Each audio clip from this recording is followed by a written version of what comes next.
and my mother passed away, and then my brother passed away the same day. He was killed the same day. And I had to take 2 weeks off of work, so I understand fully what Wayne's going through right now. There's a lot of things that come out at you when you lose a family member and you're the boss that you didn't even think of. It's the only way to really learn it is to live through it. And I'm sure he'll testify to that at some point. But we will keep the show going, ladies and gentlemen. You guys are going to suffer because it's us right now. Jason, I'm going to have to let you cover that thing. I don't know what you're talking about in the private chat there, but I'll let you go ahead and handle that until we talk as far as the RVM stuff. Oh, yeah. If you don't mind. I'll tell you, man, a lot of stuff happened since we were on here last. I mean, just myriad things that have been going on that are all over the map. I mean, let's start with, I guess we have to start with the verdict. Yeah. In the trial, and I'll tell you what stuns me. Really, it's an indictment of our country. Really, when I look on, say, Real Clear Politics or any news aggregator, that's Real Clear Politics is a site that prides itself on showing both sides. So there's somebody in the editing world that says, okay, conservative, leftist, and they try to balance out the articles. And when I looked on there today, I was amazed at how many people go along with this. It just it's stunning to me that the knowledge base of the people that we have communicating with the public is so tainted as to celebrate the conviction of one party's political opponent.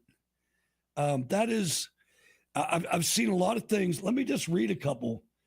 A felon in the Oval Office would test the American system. The key to going after Trump now that he's been convicted.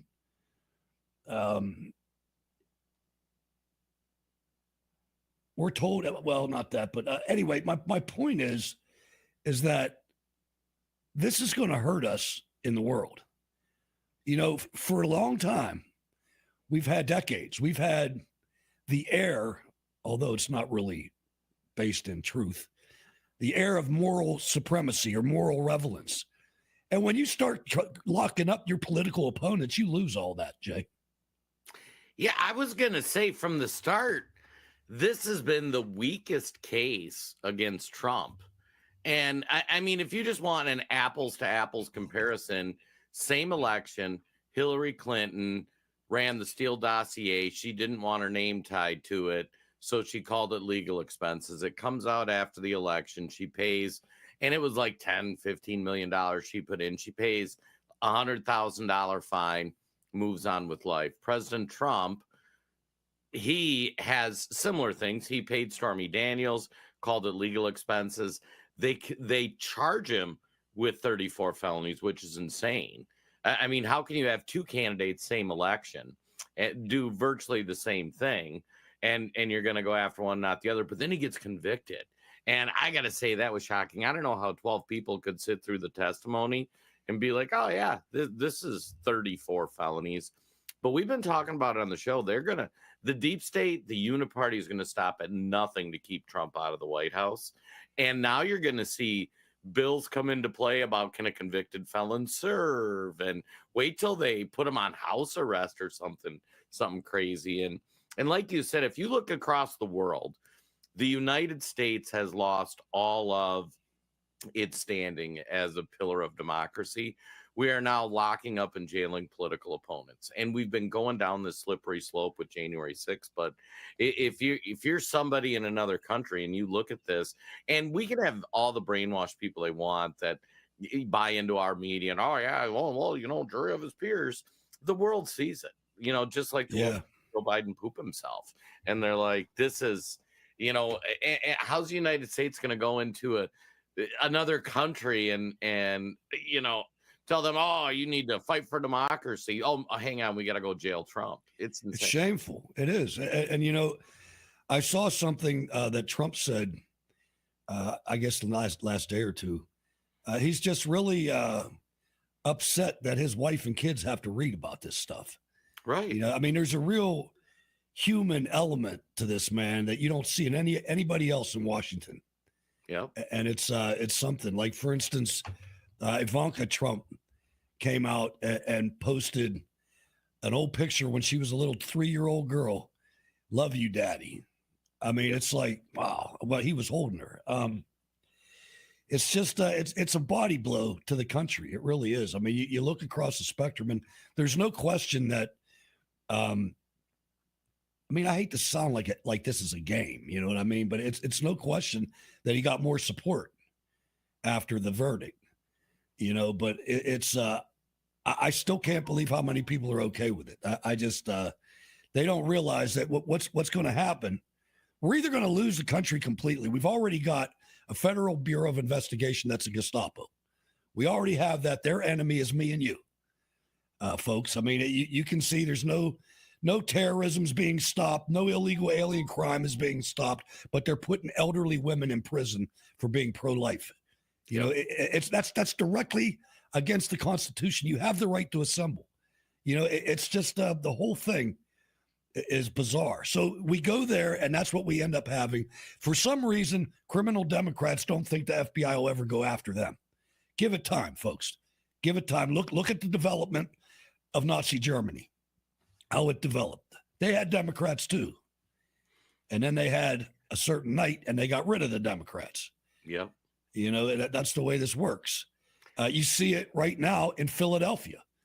And ladies and gentlemen, you'll be happy to know I did not get the clip for this, but you've got the gay parade going down the street, and then you got the sodomites dressed up in bondage gear trying to block the Hamas people from attacking them. And then after that was over, the black population of Philadelphia attacked them.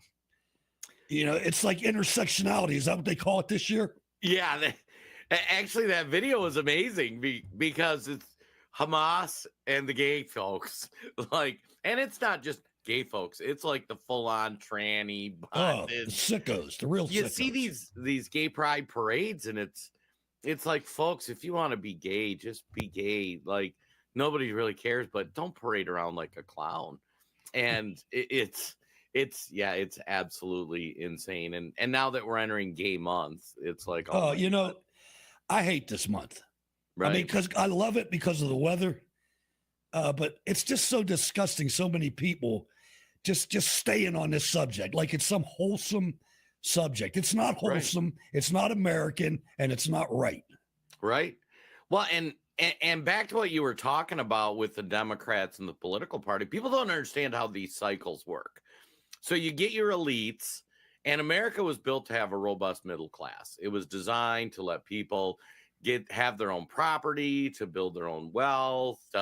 We weren't designed to have a ruling class and then the serfs. And right now on the left, you have the ruling class, which is the rich liberal elites. You have the serfs, who aren't real productive, but they're just living off the government dole. And then you've got this middle class that they're just screwing over through inflation and just all the regulations, and they're making it really difficult for the middle class to hang on.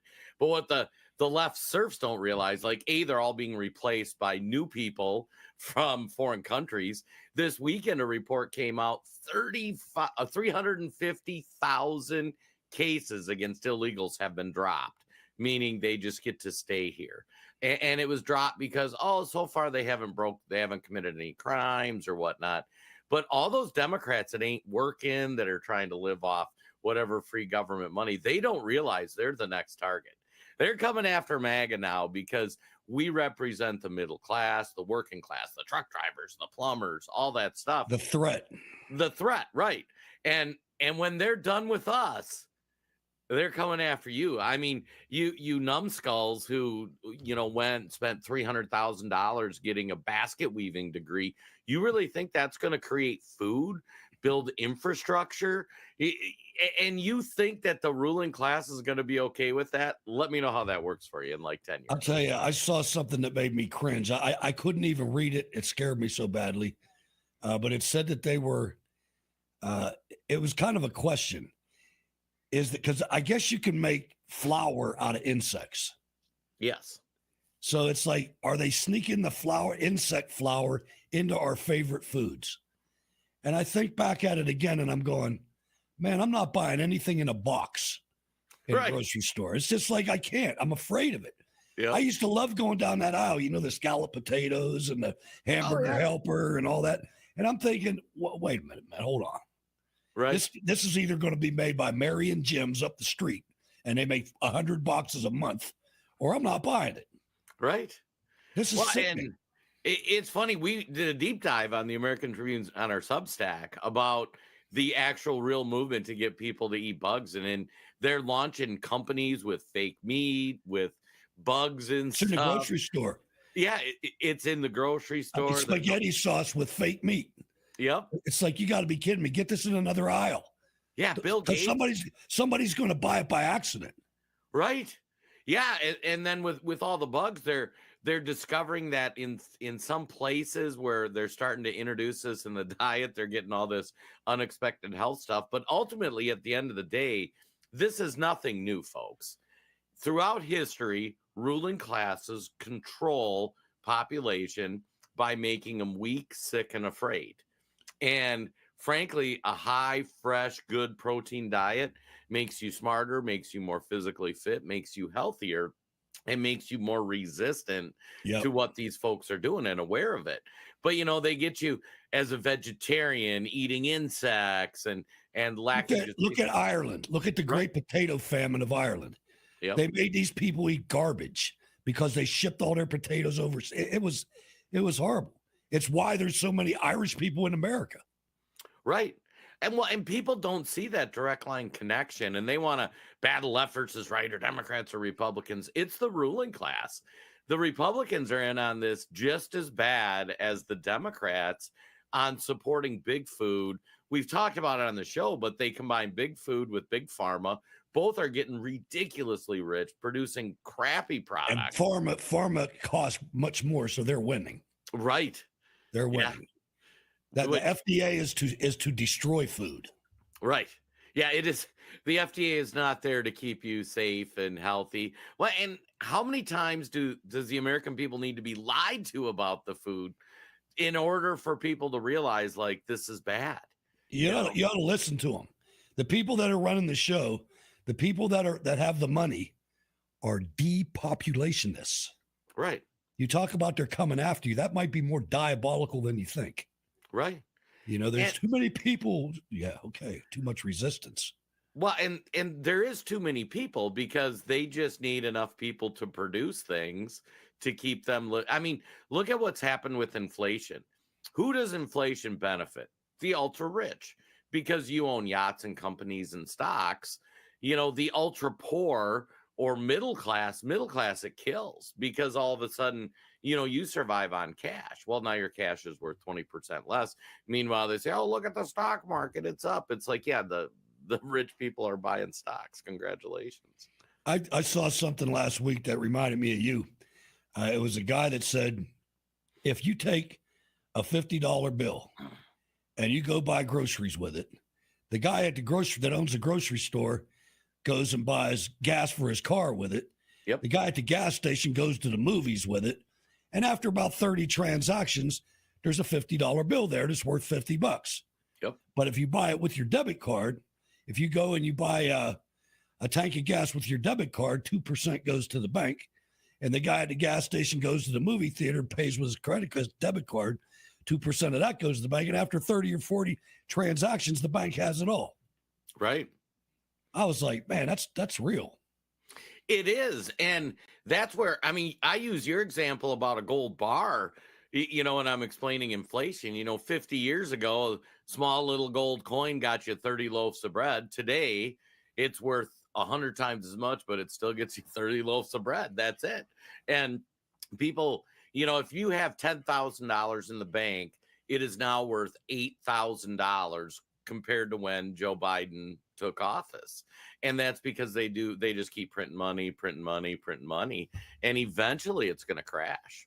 Yeah, that's true. Let's see. You were talking about the illegals. Let's watch a clip of what the illegals are doing in the United States. New York City. This is a bullet hole. Because of this vest, a young police officer is going home. Our shooter has been identified as Bernardo Raul Castro Mata. He is 19 years old. He has no prior arrest in New York City. However, he is a suspect in several robbery patterns currently going on in the borough of Queens. This shooter currently resides at 90-10 Ditmars Boulevard, the former Courtyard Marriott Hotel, now being operated as the Landing Family Shelter. During tonight's incident, Castro Mata was observed illegally operating an unregistered motorbike the wrong way down a one-way street. Similar scooters and bikes are being used citywide to commit crimes. These crimes include shootings, robberies, and phone snatches. Many of these crimes have all been committed by the perpetrators riding on scooters and motorbikes. Just to paint you a quick picture of how many of these crimes are being committed, January 1st to June 1st, 2022, 0 robbery patterns involving motorized scooters or motorcycles. The same time period, 2023, 20 robbery patterns. Year to date so far this year, January 1st to June 1st, 2024, we have over 80 robbery patterns citywide involving incidents where the perpetrators are riding motorized scooters or motorcycles. That's over 80 robbery patterns alone, encompassing over hundreds and hundreds of incidents. I'll tell you, New York City has its own vernacular. I don't know what a robbery pattern is, but anyway, I guess it's a trend or something. I don't know, but you look at some of these other countries in Central America and movies and whatnot, and you see motorcycles committing crimes all the time. Right. I mean, this is sick. And to see Eric Adams up there, who's semi-responsible for this. I mean, at the very least, his party is in his city, his sanctuary city. That's kind of tough to take for me. I got to say, Democrat voters in New York, congratulations. You're getting exactly what you voted for. You should be happy. You should be pleased. You voted for this on a national level. You voted for this on a local level. You get what you want. The people coming to America, there are some people looking for a better way of life. There are some people who are fleeing poverty, but there's a large number of people. Donald Trump calls them animals and criminals, and the media loses their mind. They're emptying their jails. They're like, folks, you want to sit here rot in this Central American jail, or do you want to go somewhere else? And these people get here and they're just criminals. That's what they do. And the government doesn't have to pay for these people anymore. Right. And you get the crime reports out of Caracas, and their crime has gone down 20% or 50% or it was a huge number. Yeah. Yes. Yeah. And then you see those guys here. And now if you're a criminal and you're sitting in a Central American company, you go, okay, so I can show up. They give me free money. They give me a place to stay. They give me a debit card. And then it's clear they're not going to prosecute me for crimes. I mean, in New York City, Braggs has taken, I saw the number this weekend, but I believe it was 70% of felony charges that his office was going to bring and lowered them to misdemeanors. I heard 1,000 people have been murdered in New York City since the Trump stuff started. Think of that. But I mean, and that's what's funny about Trump is that was a misdemeanor that he increased to a felony or 34 felonies. But if you're doing this stuff, it's just unsustainable. You're going to have these cities that are going to be run by, like Mexican drug lords. It's crazy. That's really true. It is. If we don't reverse this, that is absolutely true. And they've got more money than the lobbyists have. Right. So the people will bounce to their tune.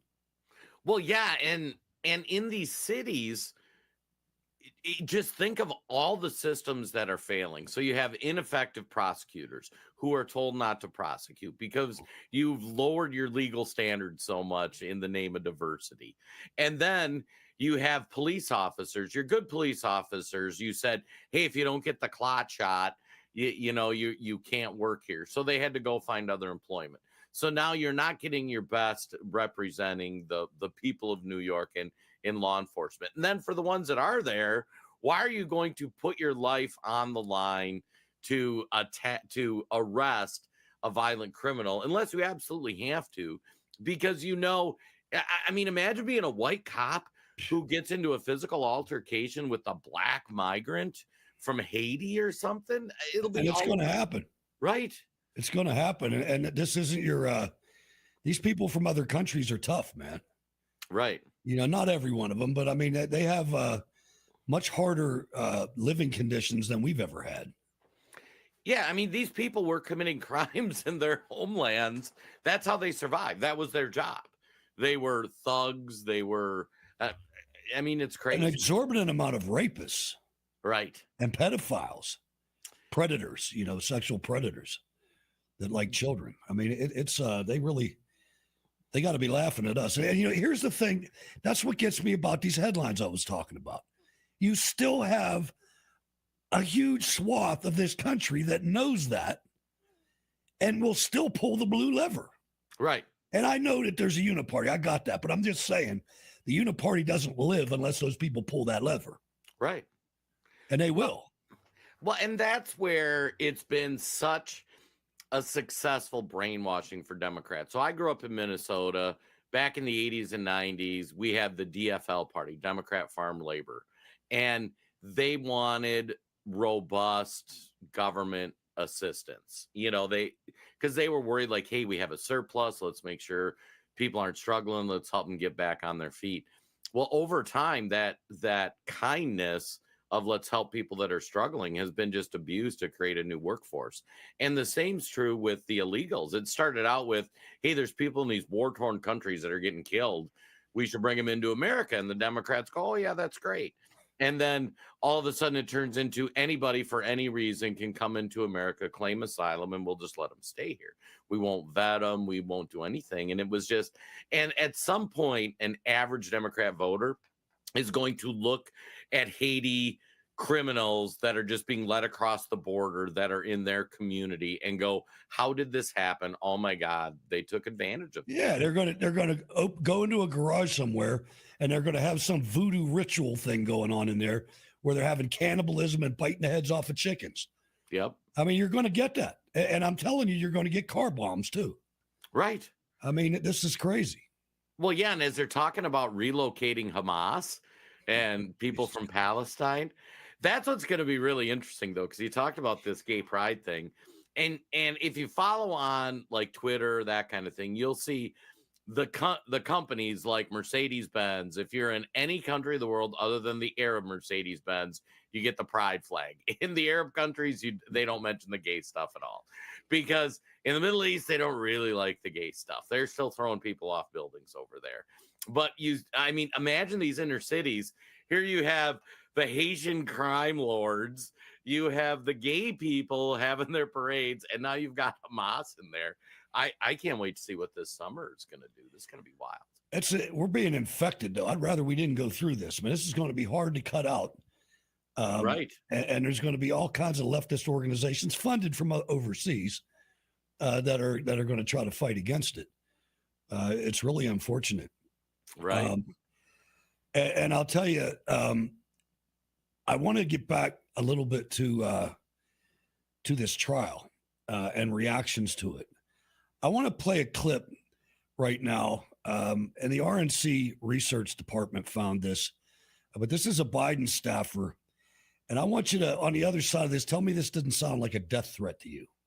This is not a normal election. Donald Trump has already demonstrated that he's not a normal candidate. He is a fundamental, persistent, and growing threat to our democracy. And Joe Biden is running to make sure that we end that threat once and for all. End that threat once and for all. Right. Yeah, I mean, Democrats have no policies they can run on. I mean, because the country's falling apart from every governmental policy. But B, and you see this across history, folks, when the middle class, when the workers rise up, which is what MAGA is, and says we've had enough, the elites are going to demonize them. They're going to try to ostracize them. They're going to try to eliminate them. The only way it happens is if you have useful idiots like these crazy everyday Democrats that actually hear that Trump is a, you know, oh, he's a threat to democracy, and back it and continue supporting it. Because if they quit, this stuff would stop. But what's funny, Hutch, these guys like even normal Democrats are waking up like, oh yeah, Donald Trump's a threat to democracy. He might lock up his political opponents, try to bankrupt take the military. Maxine Waters says he's going to start World War or Civil War. Right. I mean, these people kill me, man. And this is the thing that gets me about the people that pull that lever. They're fooling them. They believe this.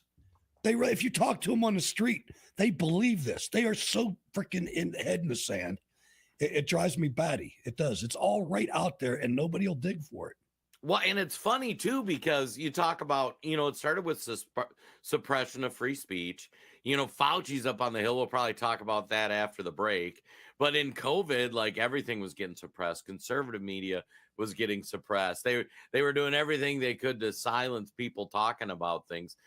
And then they evolve into political prosecution. You mentioned there was an 80-year-old grandma that just got convicted to prison time for praying in front of an abortion clinic. Thousands of January 6 people. I think the number's up to almost 2,000 people still in jail for January 6. Meanwhile, we hit the 4-year anniversary of when the BLM protests were so violent, they had to put Donald Trump in the bunker. But you know how many people went to jail? 0. No people. Nobody's still in jail. And the left mocks them. And that's why, I mean, we've talked about President Trump and his VP pick. He has to, dude, don't pick Tim Scott or you're going to get JFK'd. I mean, it's just that simple. You need to pick somebody. I mean, I think even get somebody really aggressive, like Michael Flynn or something. So they are deathly afraid of anything happening to him. It's kind of like his John Bolton strategy, where people wonder why he brought Bolton. And he said, well, I'd sit down across from the Iranians or whatnot and go, do you want to talk to me or Bolton? And they go, we'll deal with you. Let's get these peace accords going. Yeah. I mean, I'll tell you what, it's a shame. I had one of my favorite interviews that I ever did before I discovered what a jerk Bolton was with him. Mm-hmm. And it's like, damn, I can't even play that tape anymore, man. It's like, forget about it. Right. He let me down pretty badly. He did. Hey, we should talk about the new network, though. Red Voice Media, right? RVMnews.com. So for those who remember, about 2-3 months ago, Red Voice Media, we're happy to be a part of it. You had Drew Berquist and Sean Parnell and Colonel Manis, and we were proud to be on their network. They went through some restructuring, and we've been talking about how conservative media has been going through some stuff. Well, they just are relaunching this weekend. They got RVMnews.com back up and running. They're working with JD Rucker and the Discern Report. JD Rucker's going to be on the show too. So we'll have a lot more information to come, but it's a huge win. Drew and his team over there, they're great guys, great to work with. But and on the Wayne Dupree show, we're not the best salespeople, right? So we talk about that, we joke about that, but they were able to get some great deals for our audience. And the first one I want to talk about is America's food supply is under attack. We talk about it all the time. Beef is a primary target with everything from climate change to bird flu, all that stuff. It behooves Americans. We've talked about backup foods, having backup supplies, that sort of thing. Well, they've got a great deal worked out with preparewithbeef.com. It's a veteran-owned company that sells premium steaks with a 25-year shelf life. So it's free-dried meat. And I have my survival food myself, but a lot of that food doesn't have much protein in it. It's a lot of kind of carbs and that sort of thing. So, I mean, they got everything from ribeyes to sirloins to all that. It's freeze-dried. So for our audience that was kind of looking for an answer to how do I accent some protein in my survival food, go to preparewithbeef.com, use promo code RVM, and you can get a discount. And it helps support the show, helps support the network. So we really appreciate that. All right, there you go. RedVoiceMediaNews.com. Yep. There you go. Brand new. RVMnews.com. There you go. Outstanding. Well, let's get an update, Mr. Producer Man, from the new federal state of China. You got the Miles Guo trial going on. Let's welcome Feather Chow to the program, Jason. Oh, hang on. Hang on. I was trying to be subtle. Yeah. We're working on it here. Let's get Feather. Oh my gosh. See, this is why Wayne can't take the day off. There you go. There you go. You got the B team here, ladies and gentlemen.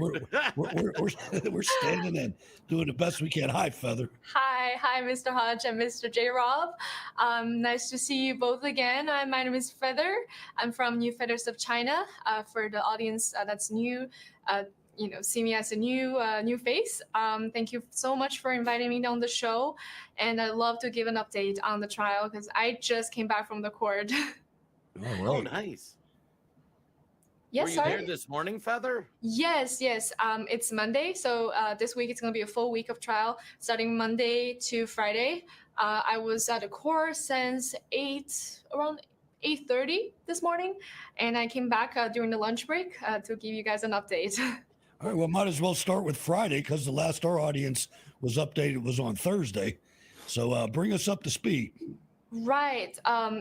So on Friday, we introduced we started the witness number 6 and 7. It's a lot of things that related to investments and especially to Kyle Bass. There's the project called the Hong Kong Opportunity Fund, a project that they had with Kyle Bass's company Heyman Capital Management. So basically, they brought up this employee of the prosecutor brought this employee of Mr. Kyle Bass's company and have her to explain what's the project was and what are the disagreements and and how this project end up and to her knowledge. So there's a lot of information on finance and on the project. But I'm not a finance expert, so if anyone that's very interested in that area, because I never really looked into the Heyman Capital Management, and it's mostly I know it's about the investment that's with the G series. So if anyone's interested in knowing more about their investments and with the Soraka and the family office that they were dealing with at the time, you can go on nfscofficial.com and look for the official transcripts from the court. And I was impressed with that. They've got every document listed on there. So if you want to get into this and you're a legal mind or a financial mind, that's the place to go. Thank you. So today we started date 8, and we finished questioning the witness number 6 and 7 the same day, last Friday, and we started question the direct examination of witness number 8 this morning. So he is a investigator who analyzed social media, webpage, and videos, and he's been working for the U.S. Attorney Office for 5 years. And basically, he was asked to testify a list of video clips as well as text translations, to English translations, that's been asked by the government. So everything that's shown to him, it's been specifically chosen by the government and selected from the videos. It's all selected by the government just for him to analyze. But honestly, to my opinion, it was a lot of reading. He was reading a lot of text, the translation text, and we still haven't gone through the half of the stipulation. It was a long list of evidence they provided, and each juror, they were provided a binder of this thick with documents. It consists of 209 pages of stipulation, and the video clips that were playing in the court of Miles's live stream, like past live streams, and with English subtitles and English translation that have the witness to read out loud. That's basically what we're doing, and then we still haven't finished reading the all of the stipulation. So they're trying to finish the half of it. Well, to my knowledge, before the lunch break, it hasn't gone through the half of the stipulation yet. So I assume it's a lot to go through today. And when they were reading all the the GX like XYZ number for the government the title of the government exhibit, they were listing the title for 10 minutes. So I saw a lot of jurors are falling asleep, but all of the evidence were admitted, and we started to go over the evidence. You know, I gotta say, Feather, first I gotta give a shout out to your guys' website, nfscofficial.com. It's a great website. I'm a guy that likes to actually read the documents, not just get the breakdown. And every time NFSC covers something, they always do a great job having the documents.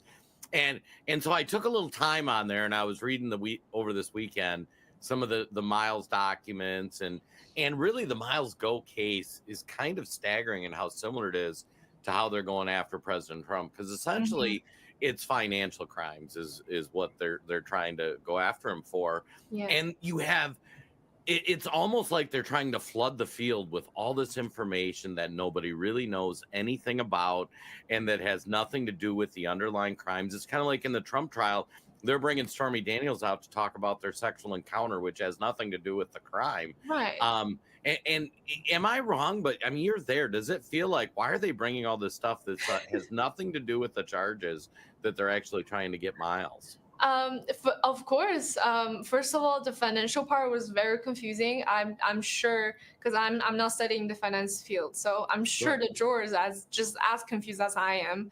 But a lot of professional expertise, like those terms, it's hard to understand at once, and without understanding what it means, how can they base how can they judge based on the little information they learn from the court and just from the witness? And they're not allowed to do any research or, Right. Right? And today as well, I was confused because they were showing us video clips of Miles' past live stream. And if they were playing out loud in the court, we were watching Miles' live stream in the court, him talking about investments, private placements, and how they were like telling the fellow fighters to consult lawyers, to read carefully, to have meetings, to understand documents, all that. I feel like it was all proven what he said. It's all proven that he was right in the beginning. The videos are the proof that he did what he said. And I was super confused, like, what they're trying to do. But then, they started off from GTV, and then you go from G Clubs and G Fashion, and a lot of names of the co-conspirator names are mentioned. So what I thought it was, they're trying to brought up this whole thing Miles started, and then name this, or like trying to indicate that this is a fraud enterprise instead of a one-person thing. Right. Is this a RICO case? Yes. That's why. Yes. That's why they're actually trying to make the G series an organized crime organization. Yes. Yep. They go back and forth from video to video, but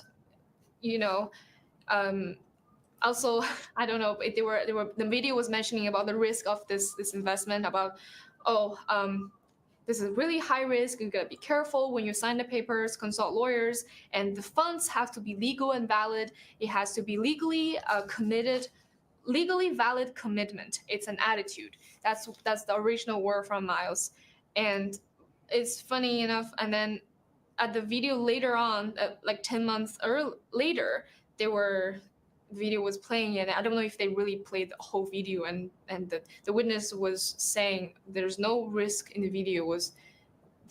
He didn't mention any risk in that video, and without playing the whole thing, and a lot of video was paused.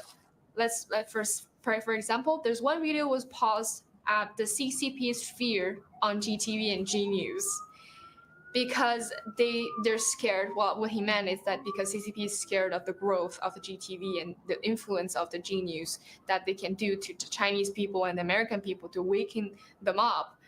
And, they're scared of the fellow fighters making money, because with money, we're stronger, we're more independent, and we can do the things we want to achieve. And this is all the things that he said to that also met with what he said about taking down the Chinese Communist Party. And this is the video that it's not just about making money in investments. It's also tell them this is the ultimate goal. And I found it, I believe, I don't know if maybe the jurors listen to him and think, wow, it's so true, right? And they would agree with what he said in the videos and still trying, well, we'll have to see at the end of the day what he's trying to prove from all those videos. Well, and it's so funny with the video stuff. So to give a little context for our audience, because this stuff gets confusing, if you're going to give financial advice or recommend a financial product or any of that stuff, you have to have a bunch of disclaimers. Like, I'm not giving advice, this is risky, all that stuff. And part of what they're charging Miles with is financial crimes or fraud or whatever they're using for terms. But essentially it comes down to they're saying he didn't give the proper disclaimers. And if you've ever seen a Miles video where he talks about, because he got into a lot of different investment strategies, because he saw that as a way, at least from my perspective, of Chinese people becoming more independent, moving up to middle class, and then that strong middle class, like we talked about earlier in our show, is what can help overthrow a communist government. But all of his videos, he always had tons of disclaimers. And now to hear that they're playing those, and especially if they're clipping out the disclaimer part and just talking about the investment part, like that's typical of what the American government does. But yeah, funny enough, they actually included a lot of clips of those disclaimers, and that's why I was confused, because what are you trying to prove here with all those disclaimer being said? And I also wanted to mention, because in the past week there were two witnesses were the former fellow fighters of New Federal State of China, and they both had made a lot of investments along the way, and one made like one or two investments and got confused with investment, and then the one made a lot of investments testified that Miles have mentioned this is a high-risk investment, and everyone that wants to invest, has the interest to invest, have to be very careful with the documents, and then you should think carefully throughout the this process, and then make sure that this is what you want to do. That's what that witness said. And the other witness said, I think the word he used is that Miles downplayed the risk of the investments. So the two testimony are completely contradicting to one another. One said it's a high risk investment based on Miles' video, and the one said he downplayed the investment risk. Right. But they actually played him giving the advice to the jury, so they heard it themselves. Yes, they heard themselves. They heard themselves that, a lot of things, almost every single video they played have mentioned the risk, and they have mentioned how you should consult let's say the farm leader, and read carefully documents, have meetings with them, consult lawyers for documents. You have to understand fully before you sign. And he repeats it so many times in the video. Well, that's good. Any other developments other than that, or are they sticking to this line of questioning? And can you tell, is it resonating with the jury or not? I think he still has to go further before the jurors understand where this is going to go, as well as we do. We still have to see what they're trying to get at, and but this one is basically okay. There's one thing. I think there was one main argument that I found based on the questions asked, is that a lot of videos from 2020 mention about risks, and there's one video in 2022 did not specifically mention the risks. At least from the video clip. That's one of the arguments, is like, oh, he didn't mention the risk in that video. But then other videos, even after that video they showed that didn't mention the risk, afterwards there are more videos showing, oh, please don't pay to the non-official account. Don't trust anyone with this. You have to be careful who you're sending the money to. There's a more disclaimer afterwards. So I'm not sure if the prosecutors were trying to help the defendant, or they have some stronger arguments to make later on. So we have to find out, have to go back and find out. So How long do you think the prosecution's case is going to go? Because they're still they got through jury selection. They're into several days of this. How many more days do you think before we get to the defense part? What I heard before is that the witness list is like 70, but I'm sure it won't get to 70, and then we're gonna bring all 70 to the court. But so far we're only in day 8, and the first 2 days and a half were jury selection. So we're pretty on a pretty decent pace into this the process of the prosecutor's witness. I think I would say. I really don't know. I can't give an estimate. We'll have to see after this one, and then to make sure, how many more witnesses there be. But then there's a really good pace. Is there no one's dragging anything? The judge definitely is not dragging it along. We've seen a lot of malfeasance with the court proceedings with the President Trump. Are the authorities, the prosecution, and the judge cooperating with the defense? In other words, does the defense know all the witnesses? Have they had time to discover evidence and things like that? For sure.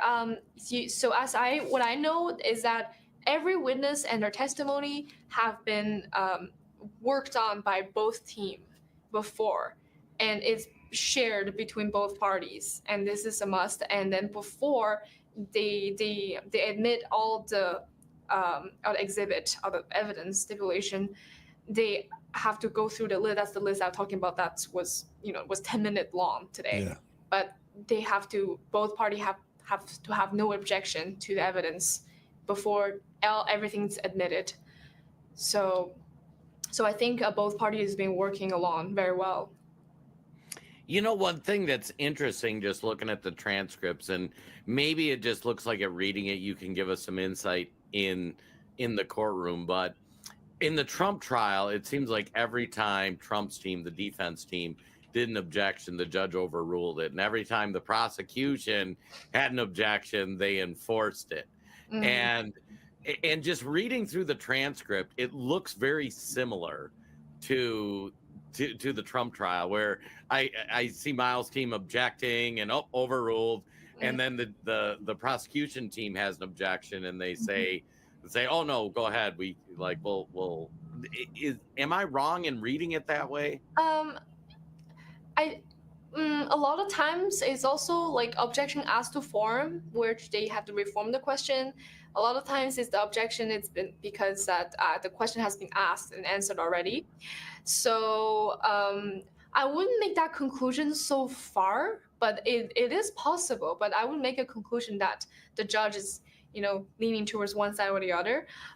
It's fair so far from what I can see. We'll have to see, because defense team, they played a different strategy and they questioned the witness in a different way. So maybe this is a reason why that they get objected more often than when they're doing the direct examination, where the question's already been planned. So we'll have to see once the defendant's witness got brought up to the court and see how this goes. How is Miles holding up, and his co-defendants? Oh, Miles is doing great as always. And today, he was wearing this sky blue suit and a darker navy tie, and a lot of fellow fighters went in to cheer for him, or a cheer as in be present and be there for him. And he was turning his head at us and looking at us and making eye contact with each one of us and smiling. And he looks better than the live streams that the live stream clips they showed on the court. And also the defense lawyers, the attorneys are doing pretty well as well. They were talking, they were discussing, and then I'm sure that they got well rested in the weekend, and they're ready for the next week. And so do we. Great. Well, where can people follow what's going on with the trial? I know you've got some social media. NFSC has some social media. Yeah, so we have NFSC Speaks Getter. This is mainly for the English speaker and English shows. And we have NFSC TV, which is mainly broadcasting Chinese shows. And any new updates and the transcript for the court, it's on nfscofficial.com. You can find all the documents on the website and also on X as well. NFSC Speaks. You can follow us on there. All right, Feather. Well, thank you so much for coming on and keeping us up to date with what's going on. We'll look forward to seeing you again. Yeah, thank you so much for having me. We'll see you next time. See you next week. All right, Hutch, we're going to get this. Yes, we are. Let's face it, folks, the current geopolitical system isn't great. And under this administration, the economy hasn't exactly inspired confidence. As a result, Americans like you are concerned about their retirement savings, and for good reason. But there's good news. Gold has held its value since the dawn of mankind. And did you know that gold is mentioned in every book of the Bible, from Genesis through Revelation? As a faith-driven precious metals company, Genesis Gold Group helps. Instead, they actually want customers to be fully aware of all options, not just the ones that benefit the seller. And they educate you all along the way. Get your free definitive gold guide to get started and learn more about investing in gold and protecting your retirement from uncertain times. Visit rvmgold.com now. Fill out the basic contact form and a member of the team will be in touch. Again, that's rvmgold.com. And you don't want to mess with gold if you don't know what you're doing. So that's a good approach. Yeah, I was going to say, I don't know about you, Hutch, but I took your advice too, stocking up on the silver. And I think that was one thing I love is because you hit the nail on the head. You said, oh man, if you got just like loose gold on hand, how are you going to go buy anything if the collapse hits? And we half joke about the collapse hitting, but folks, that's really a thing. Oh, there's banks right now that are getting ready to teeter-totter. I saw this morning. And not only the banks, they're all connected, but we talk about China's real estate situation. Berkshire Hathaway or Hathaway. I know I've seen the real estate signs all over the place. Their stock went down 99%. Well, this is actually kind of funny. So this is the stock nerd portion of it. So for those who remember GameStop like 5 years ago, there was this dude named Roaring Kitty on Twitter who saw that a bunch of rich investment firms were shorting the stock. So what he did is he got all these people through Reddit and YouTube and Twitter, and they bought stock and held it. Well, then as the short started expiring, the stock exploded in value. The guy was worth a bajillion. He became worth like hundreds of millions of dollars. Well, they went after him. They couldn't get him. He laid quiet for a while. He came back on Twitter like a month or so ago, and he was starting to fire stuff up. Well, this weekend, he released like, okay, we're firing the band back up. And this time he did the opposite with them, where he locked in all the future bids. But long story short, like the stock market, the trading going on behind the scenes is going nuts. And GameStop shot up from like $25 up to like 60, then back down to 40. But it's caused their computer systems to crash, or they're just shutting it down. But so Berkshire Hathaway's lost 98% of its value. It's popped back up now, but people, when they saw it, they're like, holy cow. But I mean, most people don't know. Well, most people don't know how fragile the banking system is, and all these investment companies that hold on to your 401ks and stuff, you get your statements, and oh, this is great, we're up 10%, but they get to fractionally lend, meaning if you have $1 million, they get to go buy $100 million worth of speculative stock. And it gets crazy. It's the same thing on regional banks we talked about when those were collapsing. You put your $100 in the bank, they get to create $1,000 worth of loans. And then that $1,000 gets put in the bank, and then they can do $10,000 worth of loans.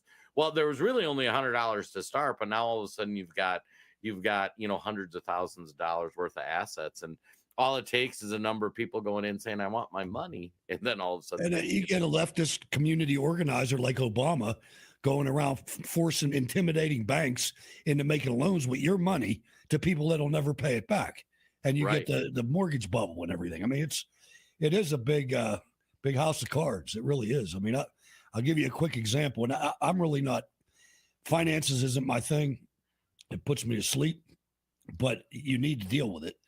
I bought a structure from an Amish company, an Amish guy.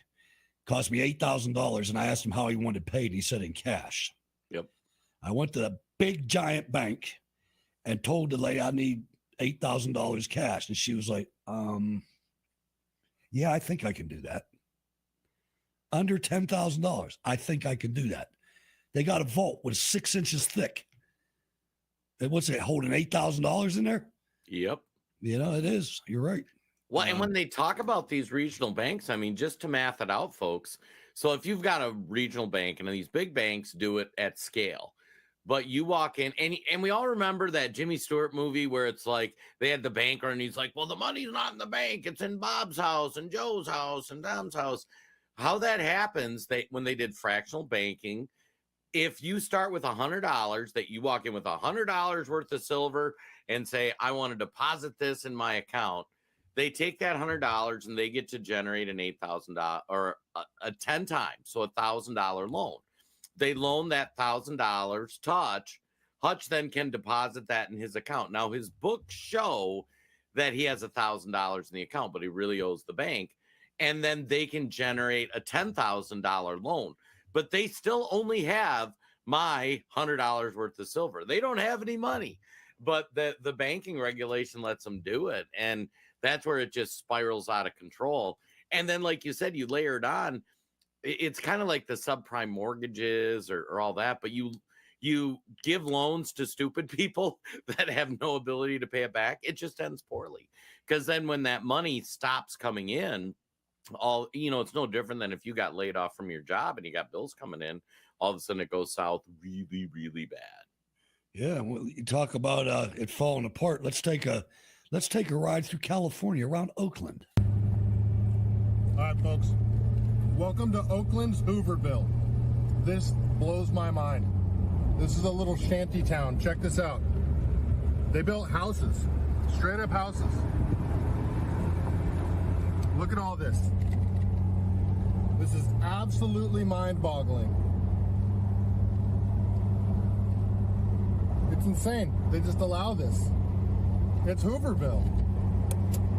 And look, you got burnt out cars all over the place. There's a burnt out RV down this road yesterday. Yep, still there.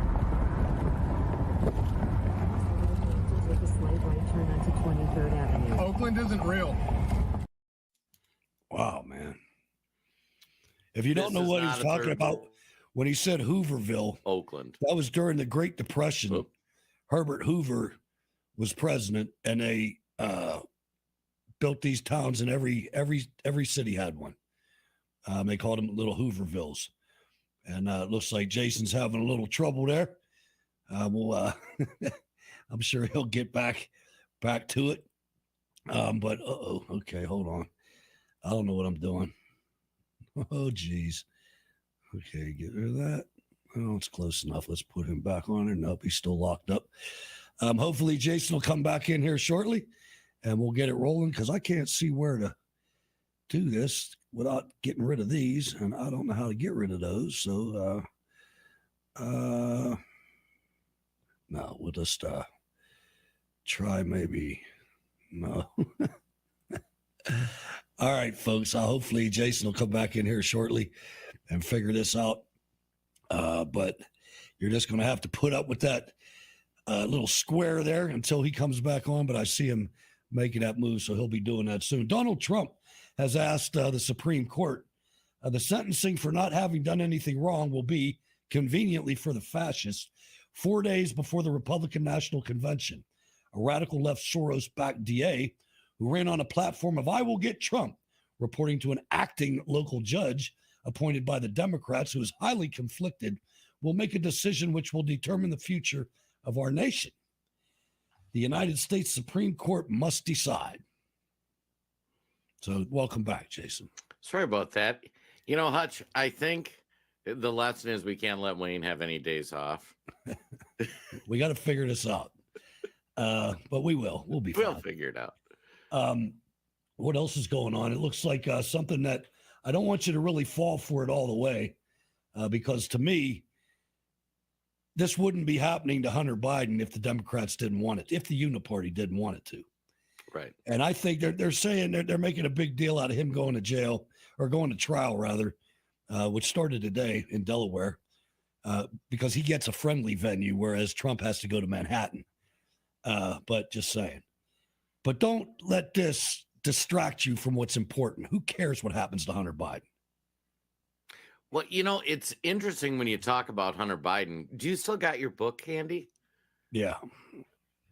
So for those who don't know, Hunter Biden's going to court today on a gun charge. And he's doing it in Biden-friendly Delaware with different prosecutors. And there is a hard copy version of the Hunter Biden laptop report from Marco Polo. That's all, that's all the images of on Hunter Biden's laptop. And there are a number of crimes on there that we can't show on the podcast. And so understand the federal gun charge. And that only came out because like the paperwork from when he bought a gun and he was on drugs came out. There, Hutch, how many crimes are on that laptop? Many crimes, many of them deviant, with underage people. I mean, obviously from a picture, you can't tell the age, but you can tell. Right. Yeah. I haven't got the hard copy yet, but just seeing the digital copy, it's like, you're like, okay, she's like 12. Like I've never seen such interesting icons used to block identities. Right. I mean, whoever came up with those, that's something you don't see very often. Yeah. And that's why so when Joe Biden and all the Democrats are out going, oh, here's the thing. Like and it's not that he's just a Democrat. It's that he's part of the political elite. Joe Biden became a senator about 1900, and he has been a power player in the Senate, even though he's an idiot. And they've got pictures. He's compromised, in my opinion. But his family gets a pass. And Hunter Biden there's a good chance they might throw some sort of small crime thing against him, say, see, it's not a double standard. They go after the Biden. That's what they're doing on purpose. That's what I meant. Right. That was my point. Don't fall for that. Nobody cares for a crackhead that's never done anything in his life. Right. And the guy's worth millions of dollars. He's getting Secret Service protection. Just the whole thing's ridiculous. And it's funny, too, put in perspective that Donald Trump gets charged with 34 felonies before any Epstein client gets charged with a felony. Yeah, it's ridiculous. I mean, all the military failures, no generals have been fired. Right. And none have enough integrity to resign. Right. It's just, it's horrible. I want to cover something now before we run out of time, because I figure you probably saw some of this. But one thing that we have to do now, we're in a different world than we were last week. It's time to fight back. I don't want to hear anybody telling me about strongly worded letters and about, we got to take the high road. No, that time's done. The high road is done. We have one choice in front of us. We have to fight back or we will lose. And I don't just mean an election. I mean our culture. They tried to kill us in 2020.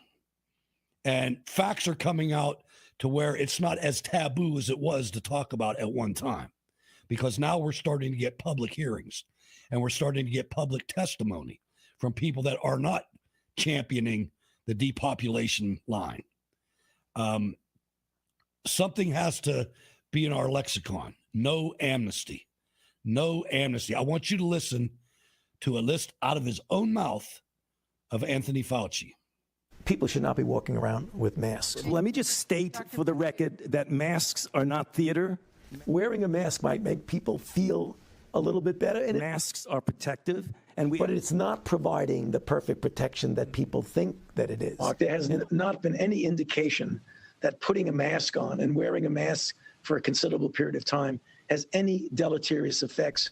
There are unintended consequences. People keep fiddling with the mask and they keep touching their face.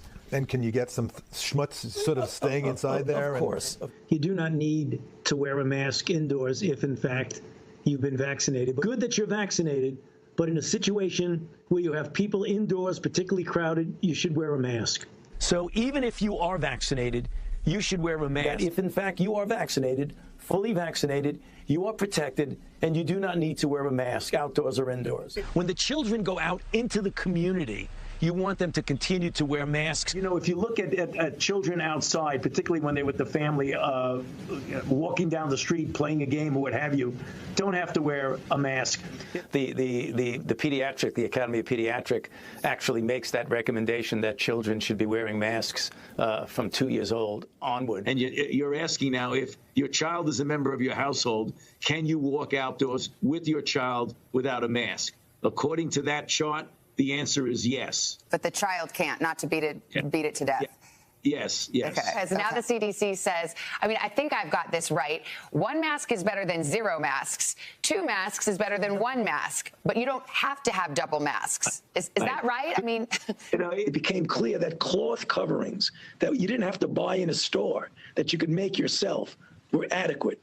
And then you want it to fit better. So one of the ways you could do it, if you would like to, is put a cloth mask over, which actually here and here and here, where you could get leakage in, is much better contained. are you a double masker, Dr. Fauci? It looked like you are.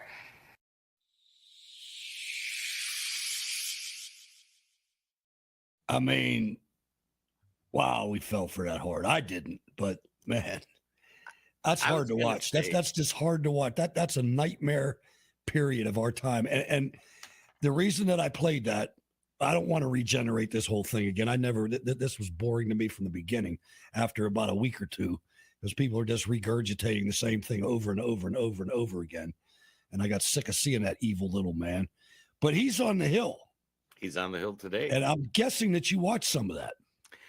I was going to say, so the COVID thing was fascinating for two things. One, how little critical thinking people had, and two, how the mainstream media completely changes the narrative. Because no amnesty, zero amnesty. Oh, zero amnesty. I mean, Fauci belongs in Gitmo for what he did, and crimes against humanity. Right. For what Fauci did, if you think about it, Fauci executed biological warfare against the planet.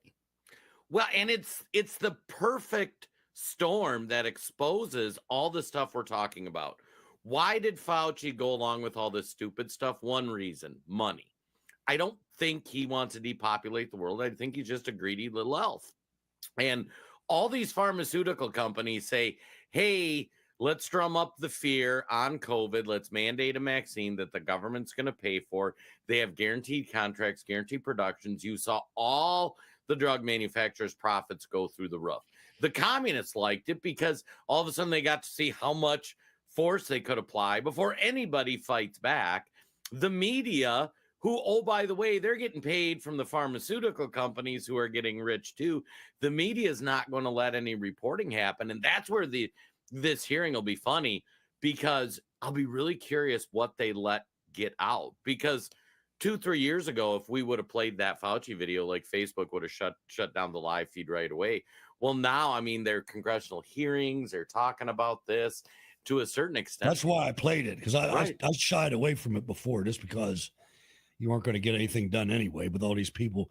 But the media, man, they're right up there as complicit as the rest of them. And I saw something that blew my mind if I read it properly, and I'm pretty sure I did.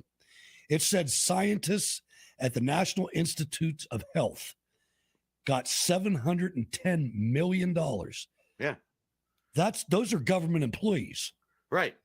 Yeah, what people don't realize is, and we talk about it on the show, Big Pharma, they pay off the people that do the studies. So they pay off the people that make the health recommendations. They pay off the people that are advising you on this stuff. And I mean, talk to a local doctor if you get one. They'll say, yeah, if I treated X% of my patients, I got $1 million bonus or $500,000 bonus. But what Hutch is talking about was released in the documents with this Fauci testimony. It came out, they made up 6-foot distancing. Yeah.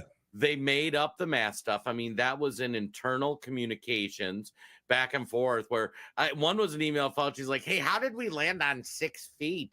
And somebody's like, we just kind of guessed. I got to tell you, one of the things that made me the most blood-curdlingly furious during the COVID time was when I was driving by Banksville Elementary School and they were having recess and all these little kids were in those masks.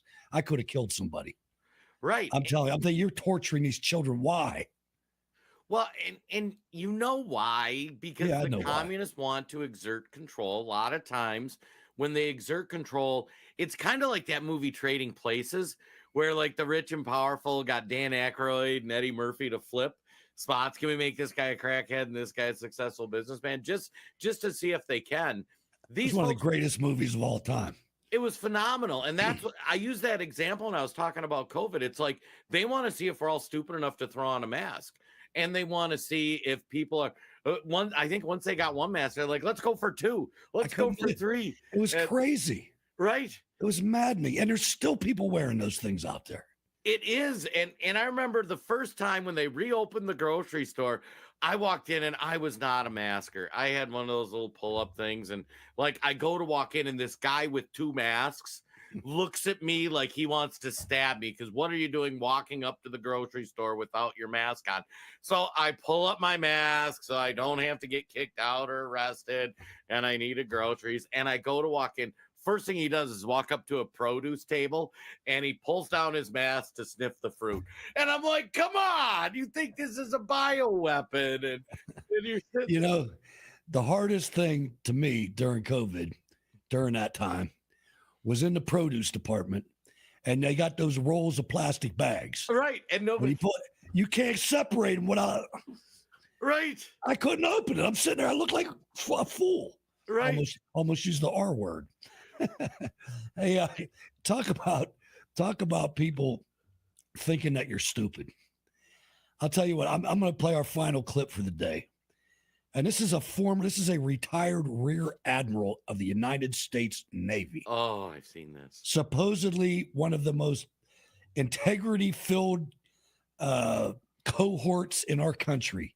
Listen to this lying squid. Finally, former President Trump said this morning on Fox News that the world is out of control and laid the blame on President Biden because he said world leaders don't respect President Biden. Your response? Well, I don't get into election campaign rhetoric. I can't do that. I can just tell you that everywhere the president goes, and he will hear this message, I have no doubt, when we go to France next week for the D-Day commemoration and a state visit with President Macron, as well as the G7 in Italy the week later. He'll continue to hear from American leaders, as he has heard, that they welcome American leadership on the world stage, that they appreciate the way the president has revitalized our alliances and partnerships and our networks around the world, and how we have stood up to aggression, whether that's Putin, whether that's what Hamas has done to the Israeli people, or what China and the tensions that China has created in the Indo-Pacific. It is widely known around the world that President Biden stands with allies and partners and stands for American leadership. And he'll hear that again, I'm sure, this week. United States Navy. Think of That's that. sickening. That's enough to make you sick to your stomach. Right. Well, and this really broke, I is. think, after the show was done last week, but they authorized Ukraine to attack Russia with our weapons. It's crazy, and it's not fun. And Putin's responding. He said America's making a fatal mistake doing this, underestimating us, and I totally agree with him. I think Russia's been around a heck of a lot longer than the United States has. Right. And I'll tell you, you better respect that. All our generals in World War II respected that, and they all said there was 2 places they'd never go: Mother Russia and Taiwan. It was Formosa at the time, because an amphibious landing there would be devastating to the people landing. Yep. And these people have taken it. They don't care. These armchair television generals and things, they're out of their minds. You know, Well, and for you kids, for you blue-haired kids, the only way that this happens, they get their wish, is they take you by force. Yep. I was going to say, what's the war in Ukraine about? For the U.S. side, it's about money. I mean, we provoked Putin going back and forth, wanting to put Ukraine in NATO. And then Putin said, hey, let's go to the table. Let's negotiate. They won't even sit down and negotiate with the guy, but and they've been very patient letting this nonsense go on, because the fact of the matter is, without us shipping trillions of dollars that we had to borrow, so we borrowed money to send to Ukraine. Oh, we gave them all our ammunition and shells too. Without that, the Ukraine conflict's done already. I'll tell you something else too. We were talking about the food supply earlier. A lot of people might not realize this, but Ukraine is called the breadbasket of Europe. Yep. Ukraine is where the food is. Ukraine is where the fertile soil and the weather conditions make it a great place to farm. I've seen stories that this is a genocide, so they can clear all those people out so BlackRock and the like can come in and gobble up all that farmland. Well, it's fascinating you say that, because that's just something that I'm playing with. I have no proof of that. Well, let me expand. So on the American Tribune, our logo is Tiberius Gratius. So in the Roman Empire, one of the things that happened that caused the collapse of the empire was Rome got itself in needless wars. And Rome was set up where they had a strong middle class of farmers and people could own property. And the powerful elites didn't like that, because it made for independent people and it restrained how much wealth they could have. And so they sent an entire generation of Roman military age men out to fight all these wars. Well, without men to tend the farms, what happened to the farms? The farms started going bankrupt. There just wasn't people to do it. Then the rich came in and they bought the farms, because when the farms weren't producing, because these guys were sent 3, 5, 10 years on all these different campaigns, then the rich people bought all the farms, and then they hired the farmers to work for them, harvesting their land. So there's historical precedent for this, where in Ukraine, they're going to wipe out an entire age of military age men. And then all the land is going to get popped up by huge corporations, and now it's huge corporations instead of the rich oligarchs. And then they're going to hire the next generation of Ukrainians to work for them as serfs on all these farms. And it's not in America, so there's no civil rights. I mean, that's why manufacturing in other countries, they use slave labor. I mean, Ukraine 10 years from now is going to be owned by corporations, and a Ukrainian citizen is going to be a little more than a serf working for the corporation once they get the next generation of men, because they've wiped out this generation. What I saw some noise over the weekend about Alex Jones. Did you follow any of that? I mean, I saw the part where he said he thinks that the FBI is going to come in and physically take his studio and his ability to broadcast. Did it go any further than that? Was it I don't want to say a hoax. Was it a false alarm, or did something happen? So reporting is always difficult on this, because the FBI and whatnot won't do it. And I'm going to say I love Alex Jones. I love following his stuff. He gets a little hyperbolic, but everything he says is true. Yeah. To some degree. Turning the frogs gay, everybody made fun of him. Turns out chemicals are turning frogs gay. But yeah, the story came out this weekend. Alex Jones was streaming it on InfoWars, and there was actually a video of him crying, where he's when he had those big orders against him, those financial settlements from the Sandy Hook folks, his assets, they can sue him personally, but not his assets from his company. The feds, according to Alex, are trying to seize his stuff. At one point, he was in his studio for 48 hours straight, and he was just staying in there. But I'm not sure exactly. I haven't seen any updates this morning. I haven't either. What they're doing, and Alex Jones was a canary in the coal mine, folks. And we all should have heeded the warning. And I think Alex Jones got very hyperbolic with things, so people didn't understand. He was reporting on stuff. All the Alex Jones conspiracy, Alex Jones was right, is incredible. Go back and watch a 10-year-old InfoWars and go, oh yeah, well, that's today. Well, we see that now. He was just very hyperbolic in his delivery, so people thought he was crazy. But no, he was right more. And if you follow him, it didn't start with the elections, the 2015 elections. It started back with the Clintons. Yep. I saw a young Alex Jones interrogating the Clintons at a press conference a couple of times. I've met the guy too. He's exactly what he looks like. Right.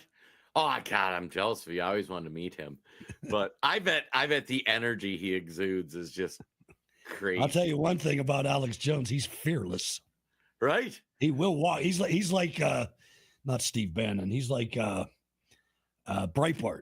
Oh, right. He'll walk right into the union protest and things like that. He doesn't care. He doesn't care. Well, and think about when I first started following Alex Jones, kind of as a side thing, was when he was covering all the Clinton stuff between their property deals and then the election stuff and some of the deviancy coming out of the presidency and then Haiti afterwards.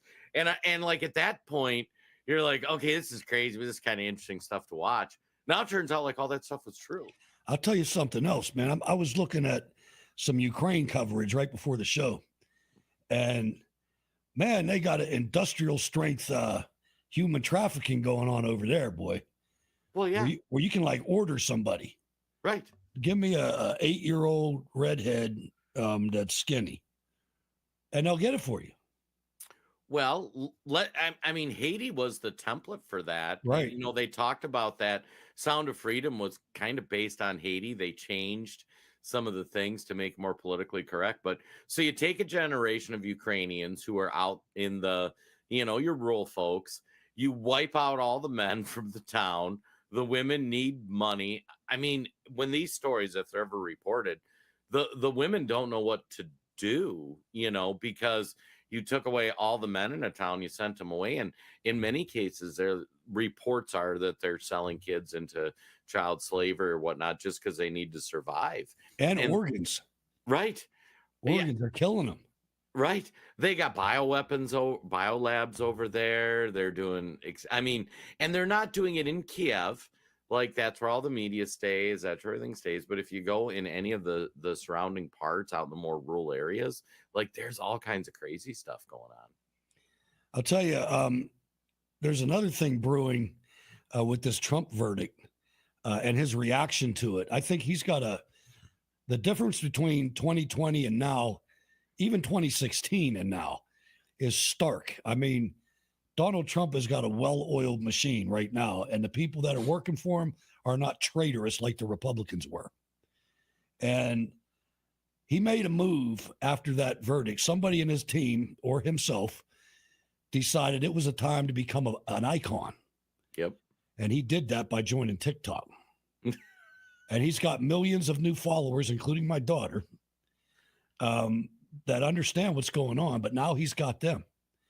And he's moved from a famous politician to Nelson Mandela status. And that was not by accident. That's pretty profound. I was going to say, I am so excited for Trump's second term because the competency I see in his campaign this time around is so much better. And Trump's starting to do long form interviews with people now instead of just like the BS media. He's on TikTok. I think he had over 3 million followers in 3 days. And if you see a long form interview with Trump where he's just talking, like he's just a man that loves his country. You won't agree with the man 100% of the time. But when you get past the clips and the snippets, like he's just a guy he's what our founding fathers envisioned, which is just a guy, just an American who goes and he serves in government to try to make the place better. And yeah, I can't wait to see how it resonates because these kids, they're waking up. Like we're going to have the most red-pilled generation because they're sitting there and they're like, why does the government keep telling me that the economy is great, that inflation's under control, that crime's never been lower? Like I can't took my 2 kids to McDonald's and it was $40. Right. Yeah. I mean, even myself, like when Jen and I went to downtown Anoka and it's like, I'm not leaving something on the seat of my car because I don't want it to get stolen. And you know, I was looking at a map the other day and I had a question for you because I never realized that the topography was like this with I think it's Michigan and Wisconsin, and in Michigan you've got the Michigan state and then there's like another portion of Michigan that's not connected Yep. to that. And I never saw that before. But as I was looking at that, I noticed Minnesota. Do you ever go to Lake Superior? Oh, yeah. I saw it's not that far from you. No, Lake Superior. Actually, what's funny is I've lived between Michigan, Minnesota, and Wisconsin my whole life. So if you go in Minnesota, you drive up to Lake Superior, and when you go over the last hill before you drop down, town's called Duluth, Minnesota. It is one of the most beautiful drives you'll ever have. And the wife and I, when I did retail, I'd have stores up there, and it's just beautiful, beautiful vacation area. But what's crazy is they've taken the town of Duluth, which is all blue collar. Like, I live north of the Twin Cities in Trumpville. I can wear my Trump hat, my Trump shirt. They took Duluth and they made it a liberal cesspool. So all the things that you see in these towns become a thing again. Oh, geez. Never mind. Time for final thoughts, brother. What do you got? Let's get out of here. Well, first off, folks, thanks for putting up with Hutch and I. Sorry for any technical stuff. We got like 3 more shows this week. By the end of the week, we're going to be experts at this. I will say, well, yeah, that or we're fired. Either way, things will get better. But kidding aside, do us a favor. Send Wayne Dupree a note. He's going through some stuff. And I mean, like, on top of losing loved ones, it's expensive and it's complicated and all that. And he really appreciates all those messages, puts a little pep in his step. RVMnews.com. We're delighted to be part of that. We'll have more information as we go forward. And then for news, for something to keep an eye on, this Fauci testimony, I watched a bit this morning. That's my deep dive this afternoon. This is going to be spicy. And I'll be fascinated to see how the media cuts it and clips it, trying to make it look like he said something he didn't say. It's going to be fascinating. Yeah, they'll try. Mexico did some crazy stuff. Boy, they elected a far left Claudia Sheinbaum as first. Can you imagine a Mexican president named Sheinbaum as first female and first Jewish president? She said she could get along with Trump or Biden. It doesn't matter. So we'll see. Anyway, yeah, we have a little bit of growing pains here, but hopefully you enjoyed the show. I see there's a couple people watching, so that's all. It was a little scary at the beginning. It was a little bit of a slow start there, and I was thinking, uh-oh, what's going on here? But you know what it is? Twitter's giving us great reach, and right now tweets, when you drop them, they aren't showing up right away. They did something with I saw people tweeting about that earlier, where you drop a tweet and then like 20 minutes later, it's still not visible on your timeline. And that's why when I missed the switch with Feather, I'm like, I'd look for it to retweet it for Wayne. And then I'm like, God, it's not there still. And I'm like, what the heck? Are we not streaming? But we'll get better. Anyway, hopefully it worked out. Okay, Jason, we'll see you next time, ladies and gentlemen. See you tomorrow. Thanks again for checking out the award-winning Wayne Dupree podcast. Goodbye.